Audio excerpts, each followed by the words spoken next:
ઓમ શ્રી ગણેશાય નમઃ. આપ સાંભળી રહ્યા છો આપણી યુટ્યુબ ચેનલ ધાર્મિક એમ આપ સૌનું હાર્દિક સ્વાગત છે. આજના વિડીયોમાં આપણે સાંભળવાના છીએ ઇન્દિરા એકાદશી, જે ભાદરવા વદ એકાદશીના દિવસે એનું વ્રત રાખવાનું હોય છે, એનું મહાત્મય અને એની કથા.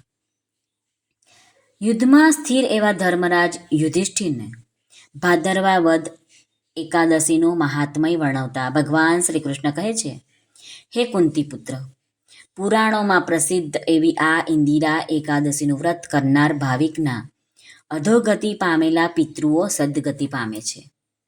વ્રતોમાં ઉત્તમ એવા આ પવિત્ર વ્રતની કથા આ પ્રમાણે છે. શ્રી કૃષ્ણ ભગવાન યુધિષ્ઠિરને વર્ણવે છે, સત્યયુગના પૂર્વાર્ધે મહિષ્મતી નગરીમાં રાજા ઇન્દ્રસેનનું રાજ હતું. એ ઘણો પ્રતાપી હતો. એની પ્રજા ખૂબ સુખી હતી. મોં માંગ્યા મેહ વરસતા હતા, તેથી સુખ સમૃદ્ધિની છોડ ઉડતી.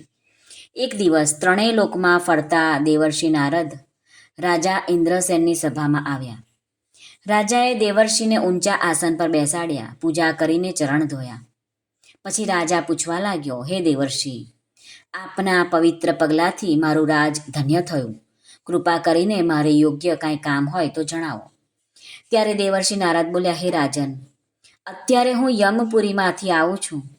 યમરાજાએ મારી ખૂબ સરભરા કરી. પછી મેં યમપુરી જોવાની ઈચ્છા વ્યક્ત કરતા યમરાજા મને આખી યમપુરી દેખાડવા લાગ્યા. ત્યાં ફરતા ફરતા મેં તારા પિતાને દારૂણ દુઃખોમાં સબળતા જોયા. એ મને જોતા જ કહેવા લાગ્યા, હે દેવર્ષિ, મારા પર કૃપા કરવા માટે તમે મહિષ્મતી નગરીમાં જઈ મારા પુત્ર ઇન્દ્રસેનને મારા દુઃખોની વાત કરો.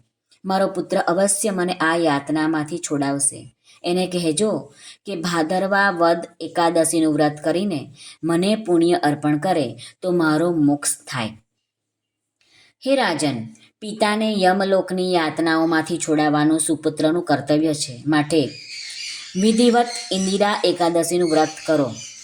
આ વ્રતની વિધિ હું તને જણાવું છું. એમ કરીને નારદજીએ એ રાજાને વ્રતની વિધિ જણાવવા માંડ્યા અને કહેવા માંડ્યા, હે રાજન, ભાદરવા વદ દસમના દિવસે પ્રાંતઃકાળે નદીમાં સ્નાન કરવું, મધ્યાહન કાળે ફરી સ્નાન કરવું, પછી 11ના દિવસે ઉપવાસ કરી, 12ના દિવસે પ્રભુને પ્રાર્થના કરી જમણા હાથમાં જળ લઈને સંકલ્પ મૂકો, હે પ્રભુ, મેં પૂર્ણ શ્રદ્ધાથી ઉપવાસ કર્યો છે, એનું ફળ હું તમને અર્પણ કરું છું.